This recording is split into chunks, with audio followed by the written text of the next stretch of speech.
இளைஞரணி தலைவராக சகோதரியின் மகன் நியமிக்கப்பட்டதால் பாமக பொதுக்குழு கூட்டத்தில் ராமதாஸ் அன்புமணி இடையே கருத்து மோதல். அவனுக்கு இப்பதான் 4 மாசம் வந்தான், கட்சியில 4 மாசத்துக்கு முன்னாடி வந்திருக்கிறான். அவனுக்கு இளைஞர் சங்கம்னா என்ன அனுபவம் இருக்குது அவனுக்கு? என்ன அனுபவம் இருக்கு? வேற என்ன போட்டு பண்ணுங்க, நல்ல அனுபவசாலியா பண்ணுங்க. தான் நான் சொன்னேன், களத்துல நல்ல ஆள் வேணும், நல்ல திறமையா வேணும்னு. கட்சி தன்னுடையது, தான் கூறுவதை தான் அனைவரும் கேட்க வேண்டும் என ராமதாஸ் காட்டம். நான் சொல்றதுதான் கேட்கணும். நான் ஆரம்பிச்ச கட்சி, நான் என்ன சொல்றேனோ அதுதான் செய்யணும். எல்லாரும் அப்படி விருப்பம் இல்லாதவர்கள் விலகிக் கொள்ளுங்கள். சென்னை பனையூரில் தனியாக அலுவலகம் திறப்பு என அன்புமணி அறிவிப்பு. தனியாக அலுவலகம் நடத்தினாலும் முடிவு மாறாது என ராமதாஸ் திட்டவட்டம்.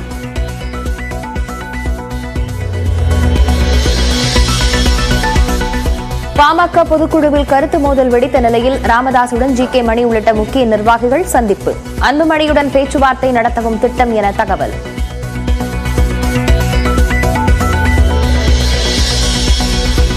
மூன்று நாட்கள் பயணமாக தூத்துக்குடி, கன்னியாகுமரி மாவட்டங்களுக்கு இன்று செல்கிறார் முதலமைச்சர் மு.க. ஸ்டாலின். தூத்துக்குடியில் புதிய நியோ டைடல் பூங்காவை திறந்து வைக்கிறார்.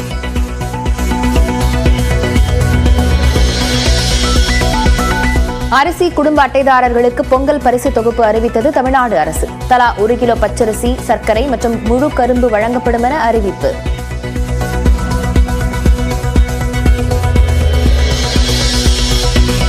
தென்கொரியாவில் 175 பேருடன் சென்ற விமானம் ஓடுதள பாதையை கடந்து சென்று சுவற்றில் மோதி விபத்து.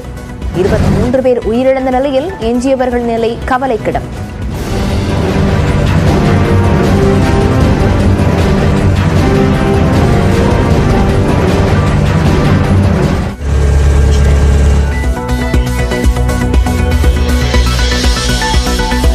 அண்ணா பல்கலைக்கழக மாணவி பாலியல் வன்கொடுமை வழக்கில் காவல்துறை தோல்வியடைந்திருப்பதாக உயர்நீதிமன்றம் கண்டனம். 3 பெண் அதிகாரிகள் அடங்கிய சிறப்பு விசாரணை குழுவை அமைத்து உத்தரவு.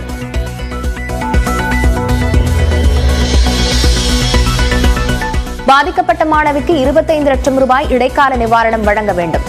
எஃப்ஐஆரில் தனிப்பட்ட விவரங்கள் வெளியானதால் உயர்நீதிமன்றம் ஆணை.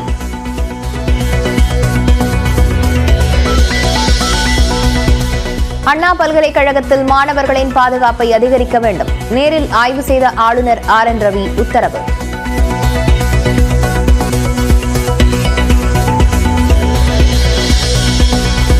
விஜயகாந்த் நினைவு நாளையொட்டி சென்னை கோயம்பேட்டில் தடையை மீறி தேமுதிகவினர் பேரணி. நினைவிடத்தில் கண்ணீர் மல்க பிரேமலதா மரியாதை.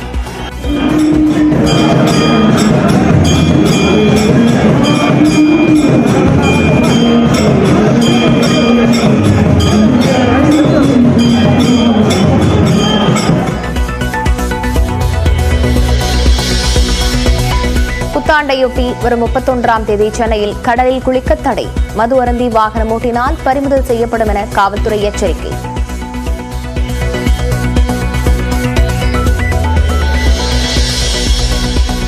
தனது பெற்றோருடன் பிரதமர் நரேந்திர மோடியை சந்தித்து வாழ்த்து பெற்ற உலக செஸ் சாம்பியன் குகேஷ். அர்ப்பணிப்பு உணர்வு ஏராளமான இளைஞர்களின் பெற்றோரை ஊக்குவிக்கும் என பிரதமர் கருத்து.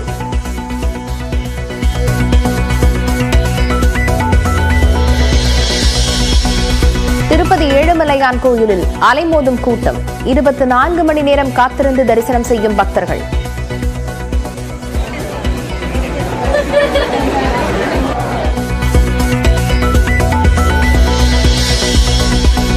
பராமரிப்பு பணி நடந்த பழைய குற்றாலம் அருவியில் குளிக்க 17 நாட்களுக்கு பின் அனுமதி.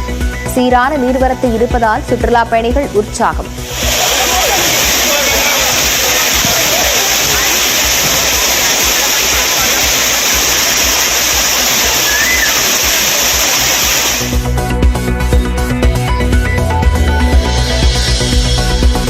PSLV C-60 ராக்கெட்டை விண்ணில் செலுத்துவதற்கான 48 மணி நேர கவுண்டவுன் தொடக்கம்.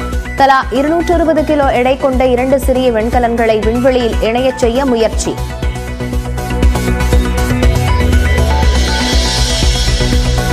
கடும் பனிப்பொழிவால் வெள்ளை தேசமாக மாறிய ஜம்மு காஷ்மீர்.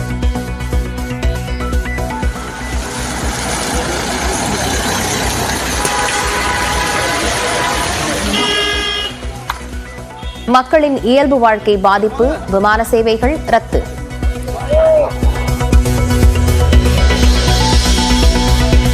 விமான விபத்தில் 38 பேர் உயிரிழந்தது தொடர்பாக அசர்பைஜான் அதிபரிடம் மன்னிப்பு கோரிய ரஷ்ய அதிபர் புட்டின்.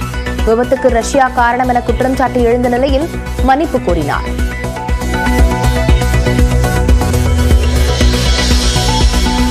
பாக்ஸிங் டே டெஸ்ட் கிரிக்கெட் போட்டியின் முதல் இன்னிங்ஸில் 369 ரன்களுக்கு ஆல் அவுட் ஆன இந்திய அணி 105 ரன்கள் முன்னிலையுடன் இரண்டாவது இன்னிங்ஸை தொடங்கிய ஆஸ்திரேலியா.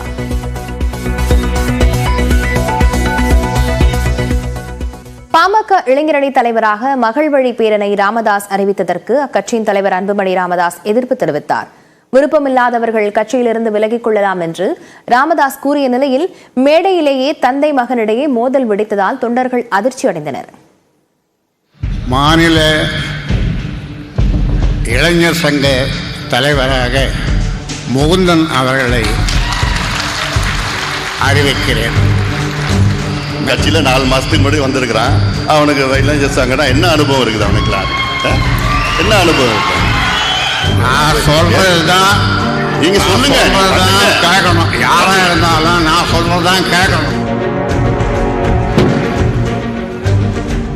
புத்தாண்டை முன்னிட்டு புதுச்சேரியில் பாமகவின் பொதுக்குழு கூட்டம் நடைபெற்றது. இதில் பாமக நிறுவனர் ராமதாஸ், தலைவர் அன்புமணி ராமதாஸ், கௌரவ தலைவர் ஜி.கே. மணி ஆகியோர் கலந்து கொண்ட நிலையில் பல்வேறு தீர்மானங்கள் நிறைவேற்றப்பட்டன.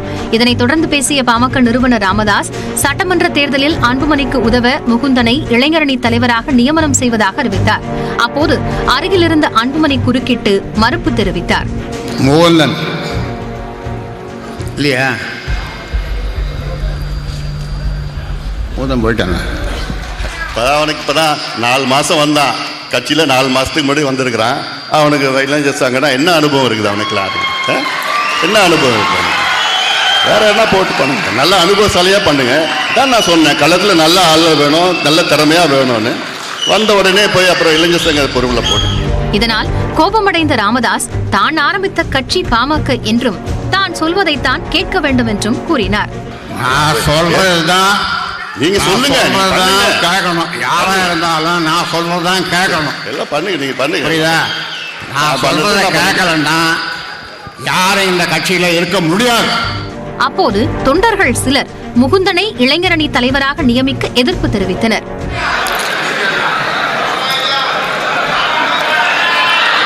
முகுந்தன் தலைவர், அதற்கு இது தன் கட்சி என்று அழுத்தம் திருத்தமாக கூறிய ராமதாஸ், விருப்பமில்லை என்றால் யாராக இருந்தாலும் விலகிக் கொள்ளலாம் என்றார். இது நான் உண்டாக்குற கட்சி. நான் சொல்றதை கேட்கலன்னா யாரும் இந்த கட்சியில இருக்க முடியாது. என்ன சரின்னா சரி, போ. இதனால் அதிருப்தியடைந்த அன்புமணி பனையூரில் தான் தனியாக அலுவலகம் தொடங்கி இருப்பதாக கூறிவிட்டு மைக்கை தூக்கி எறிந்தார். முகுந்தன், மீண்டும் சொல்றேன், மாநில இளைஞர் சங்க தலைவராக நியமிக்கப்படுகிறார். கை தட்டுங்கப்பா. குடும்பத்தில் இன்னொன்று போடு, குடும்பத்தில் வச்சுக்கிட்டு.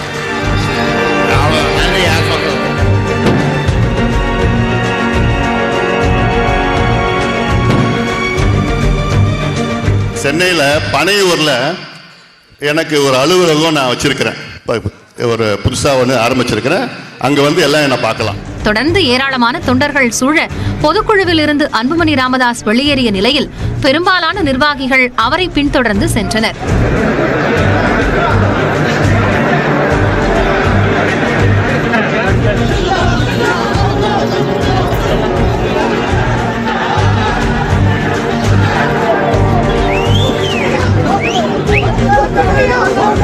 இந்த பிரச்சனைக்கு மையப்புள்ளியான முகுந்தன் ராமதாஸின் மூத்த மகள் காந்திமதியின் மகன் ஆவார்.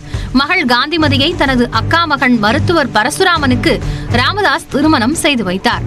காந்திமதி பரசுராமன் தம்பதியரின் 3வது மகனான முகுந்தன் தகவல் தொழில்நுட்பத் துறையில் பொறியாளராக பணியாற்றியவர்.